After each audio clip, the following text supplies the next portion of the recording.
नमस्कार, मी आपले सर्वांचे वेदश्री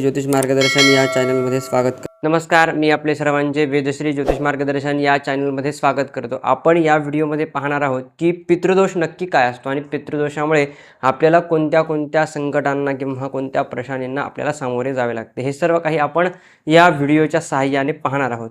तर आपली जी जन्मकुंडली आहे, म्हणजेच की आपल्या जन्माच्या वेळेस जी आकाशामध्ये स्थिती होती, त्या आकाशामधल्या स्थितीला, ग्रहांच्या स्थितीला आपल्या कुंडलीमध्ये किंवा आपल्या कागदावरती मांडणे, त्याला जन्मकुंडली असे म्हणतात। तर हीच जन्मकुंडली आपल्याला दर्शवते की आपल्या कुंडलीमध्ये कोणत्या प्रकारचे दोष आहेत, किंवा आपल्याला पितृदोष किंवा आपल्याला कुलदेवतेचा दोष आहे का, कोणता नवस राहिलेला आहे का। म्हणजेच की जन्माच्या वेळेस किंवा जन्माच्या आधी कोणी नवस केला असेल किंवा पितृदोष असेल, म्हणजेच की कमी वयामध्ये कोणी घरामध्ये वारला असेल किंवा कोणत्याही पितृदोषाची कोणत्याही प्रकारे आपण पूर्तता केली नसेल किंवा श्राद्ध वगैरे आपण करत नसतो, तर त्यावेळेला एखाद्या जातकाच्या किंवा व्यक्तीच्या कुंडलीमध्ये हा पितृदोष उद्भवत असतो, किंवा आपण जे आपले गेलेले पूर्वज आहेत त्यांच्याकडून तो दोष आपल्याला दिसून येत असतो। तर त्याचे जे दोष आहेत ते आपल्याला आपल्या जन्मकुंडलीमधून दिसून येत असतात। तर ही जी आपली जन्मकुंडली आहे, ती जन्मकुंडली आकाशातली जी स्थिती आहे त्या स्थितीवरून आपल्याला समजते। तर ग्रहांची वेगवेगळ्या प्रकारे आपण मांडणी करत असतो आणि ती कुंडली आल्यानंतर आपल्याला कळते की राहू, चंद्र, सूर्य, मंगळ अशा प्रकारचे 9 ग्रह आहेत। सूर्य, चंद्र, मंगळ, बुध, गुरु, शुक्र, शनी, राहू, केतू। तर हे 9 ग्रह वेगवेगळ्या स्थानामध्ये, वेगवेगळ्या राशींमध्ये बसतात, त्यानंतर वेगवेगळ्या घरामध्ये बसतात। 12 ग्रह 12 राशी आहेत, 12 हाऊस आहेत म्हणजे घर आहेत, त्यानंतर 9 ग्रह आहेत, 27 नक्षत्र आहेत। वेगवेगळ्या प्रकारे आपण ते नक्षत्रांची आणि ग्रहांची आणि राशींची जोड घालून त्या कुंडलीमध्ये आपण स्थित करत असतो। त्यानंतर जी कुंडली आलेली आहे त्या कुंडलीवरून आपला पितृदोष कशा प्रकारे पाहायचा, तर पितृदोष जे आहे आपल्याला 2 ग्रहांपासून समजतो, म्हणजेच की राहू आणि केतू हे 2 ग्रह अत्यंत क्रूर किंवा अशुभ आणि पाप ग्रह आहेत। तर या 2 ग्रहांमुळे आपल्याला पितृदोष निर्माण होतो, किंवा पितृदोष आपल्याला समजून येतो की हा पितृदोष कशामुळे लागलेला आहे किंवा का लागलेला आहे, किंवा आपल्या कुंडलीमध्ये पितृदोष आहे का, हे सर्व काही आपल्याला समजून येते। तर पितृदोष आपल्या कुंडलीमध्ये आहे हे कसे पाहावे, हेच आपण या व्हिडिओच्या सहाय्याने पाहत आहोत। तर राहू आणि केतू हे 2 ग्रह अशुभ ग्रह आहेत। जर या 2 ग्रहांसोबत कोणताही दुसरा ग्रह आला तर त्या ठिकाणी जो आहे तो पितृदोष आपल्याला निर्माण होताना दिसत असतो। जसे की राहू सोबत गुरु आहे, म्हणजे बृहस्पती देव आहेत, तर हा पितृदोष निर्माण होतो। आपल्या कुंडलीमध्ये राहू आणि गुरु या 2 ग्रहांची युती झाल्यानंतर चांडाळ नावाचा दोष पण निर्माण होतो आणि पितृदोष पण त्या व्यक्तीला लागत असतो। त्यानंतर राहू आणि केतू हे एकमेकांपासून बरोबर 180 अंशावरती बसलेले असतात। तर एकाच 180 अंशाच्या मध्येच जर बाकी सर्व ग्रह येत असतील, जर म्हणजेच की 2 ग्रहांच्या मध्येच सर्व बाकी ग्रह येत असतील एका साईडला, आणि बाकीचे जे स्थाने आहेत ते रिकामी असतील, तर त्या ठिकाणी कालसर्प नावाचा दोष या ठिकाणी निर्माण होतो। आपल्याला कुंडलीमध्ये दिसत असेल की कालसर्प दोष जो आहे तो कशा प्रकारे निर्माण होत असतो।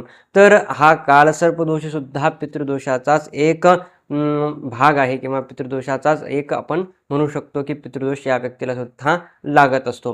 त्यानंतर जे आहे राहू, त्यानंतर राहू सोबत चंद्र आहे किंवा सूर्य आहे किंवा राहू सोबत शनी आहे, तरीही सुद्धा आपला पितृदोष निर्माण होतो।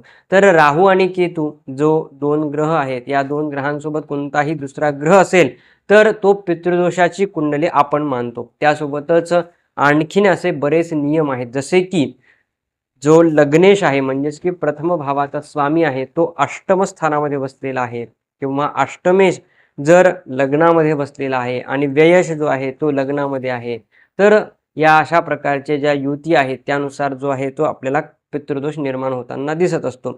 त्यासोबतच जो पंचमेश आहे तो पंचमेश अष्टमामध्ये आहे, किंवा जो लग्नेश आहे तो व्ययामध्ये आहे, त्यानुसार जो आहे तो आपल्या कुंडलीमध्ये पितृदोष निर्माण होताना आपल्याला दिसतो।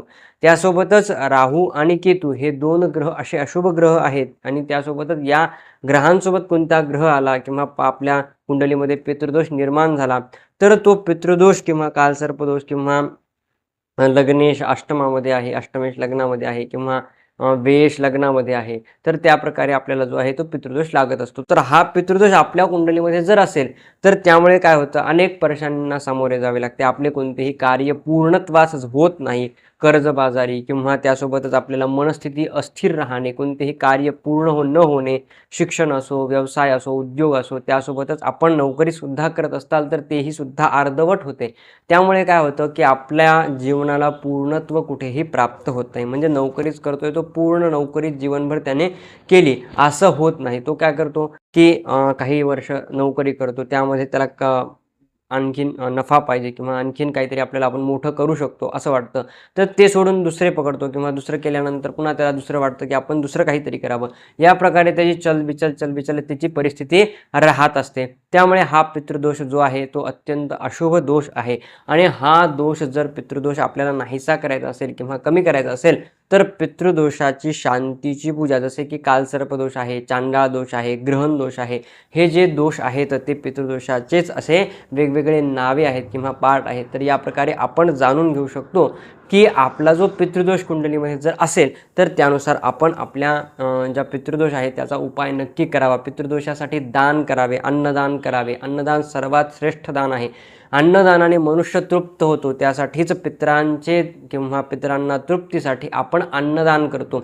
अन्नदान म्हणजेच की समोरचा व्यक्ती तृप्त झाल्यानंतर आपल्यावरती तो आशीर्वाद देतो, म्हणतो भगवान तेरा भला करे,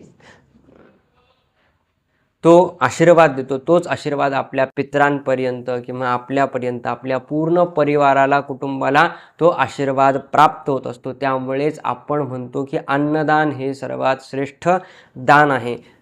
त्यानंतर जे अन्नदान केलं त्यानुसार आपल्याला पितृदोष जो आहे तो कमी होतो. अन्नदान, वस्त्रदान, पांढरे वस्त्रदान करावे जर आपल्या कुंडलीमध्ये पितृदोष असेल, किंवा साखर, तांदूळ हे जरी दान केले तरी उत्तम असे आपल्याला फळ प्राप्त होईल. त्यासोबतच हा पितृदोष नष्ट करायचा किंवा कमी करण्यासाठी, याचा प्रभाव कमी करण्यासाठी आपण जे आहे ते शांतीची पूजा, म्हणजेच की जे पितृदोषाची शांती आहे, श्राद्धांत आहे, ते पूर्ण कर्म करून आपण जे आहे ते शांती पूजा करणे आवश्यक आहे. तर यासारखेच आपण नारायण नागबळी आहे, त्रिपंडी श्राद्ध आहे, हे सर्व विधी केल्यानंतर आपला जो पितृदोष आहे तो नक्कीच कमी होईल आणि आपल्याला नक्कीच शुभफळ प्राप्त होईल. अनेक परेशानी, अडचणी म्हणतात, बरेच जण व्यक्ती म्हणतात की माझ्या जीवनामध्ये इतक्या अडचणी आहेत, त्या माझ्याच मागे का, मी प्रत्येक वेळेला कार्य करतो पण त्यामध्ये अनेक अडचणी येतात, प्रत्येक वेळेला काही ना काहीतरी प्रॉब्लेम निर्माण होतो आणि तो कार्य काही ना काहीतरी अडकते किंवा लवकर होत नाही, असे अनेक व्यक्ती असतात. तर त्यांच्या कुंडलीमध्ये मेन हा पितृदोष जास्त प्रमाणात दिसून आपल्याला येत असतो. तर आपल्याही कुंडलीमध्ये आहे का, तुम्ही नक्की पहा. राहू आणि केतू या दोन ग्रहांसोबत कोणता ग्रह आहे का, किंवा लग्नेश अष्टमात आहे किंवा अष्टमेश व्ययात किंवा या 6 राशी संबंध आहे का लग्नेशाचा, किंवा अष्टमेश जो आहे त्याचा संबंध आहे का कोणी लग्नासोबत. तर त्या प्रकारे जर पाहिले तर आपल्याला नक्कीच समजेल की आपल्या कुंडलीमध्ये हा पितृदोष आहे आणि तो पितृदोष नक्कीच कमी केला पाहिजे. तर यासारखेच आपण ज्योतिषासंबंधित नवनवीन व्हिडिओ पाहत असतो, तर नक्कीच या चॅनलला तुम्ही सबस्क्राईब, शेअर आणि लाईक करावे, म्हणजे येणारे नवीन व्हिडिओ लवकरात लवकर तुमच्यापर्यंत पोहोचतील. धन्यवाद.